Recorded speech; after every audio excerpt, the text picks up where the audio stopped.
Henry and the Express by Christopher Audrey. Out of Puff. The Express is a long, heavy train. Gorton usually pulls it, but only as far as the other railway.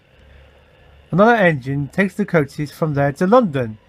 It is an important train too, and must always run whatever happens.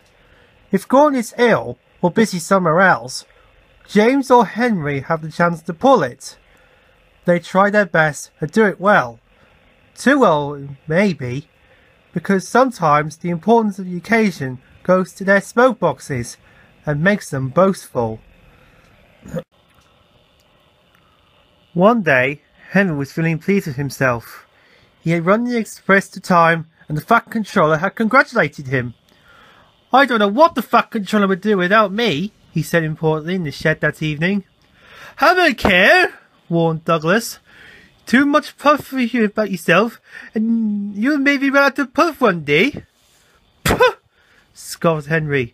"I pulled 2 trains and 1 failed diesel once, and the Fat Controller said I was an enterprising engine." I minded well," agreed Donald. "I took the good string on your call, but Dougie is right. Puff goes before fail." The Scottish twins were wasting their own puff, of course, because Henry took no notice whatsoever. A little later, the railway had to begin using new sorts of coal. It was dusty and burned with clouds of thick black smoke. The Fat Controller was cross, and the engines didn't like it either.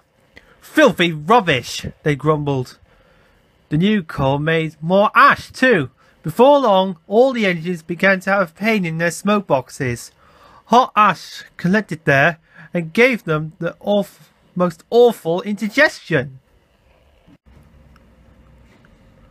One evening, Henry felt dreadful when he got back to the shed. His fireman had to clean the enormous pipe of ash from his smoke box before he felt better. The next day, Henry could not make steam properly. He struggled to Egwood Station, but could go no further. Douglas was there. "I can't breathe," Henry wheezed. "Out of puff, are you?" asked Douglas. "Didn't I say we didn't warn you?" Henry couldn't answer. Douglas took his train for him. The fireman cleared away more ashes, but when he tried to close Henry's smokebox door, it did not make the airtight fit that it should have done.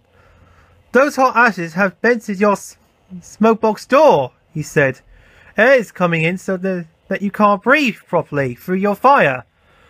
But I know how we can cure that." He filled the bucket with water. Then he fetched all the old newspapers he could find from the station bookstore. The driver helped him tear them into strips, which they soaked in the water. "What are you doing?" asked Henry anxiously. "Making something called papier-mâché," explained the driver. "When this paper is soggy enough, we shall paste it in your air leak, so you can breathe better. It won't last forever, but it will get us home." "Oh," said Henry unhappily. His driver was right. When the job was done, Henry felt much better, and even the driver and fireman were surprised how well he steamed. "We'll have to get the Fat Controller to make it permanent," they joked.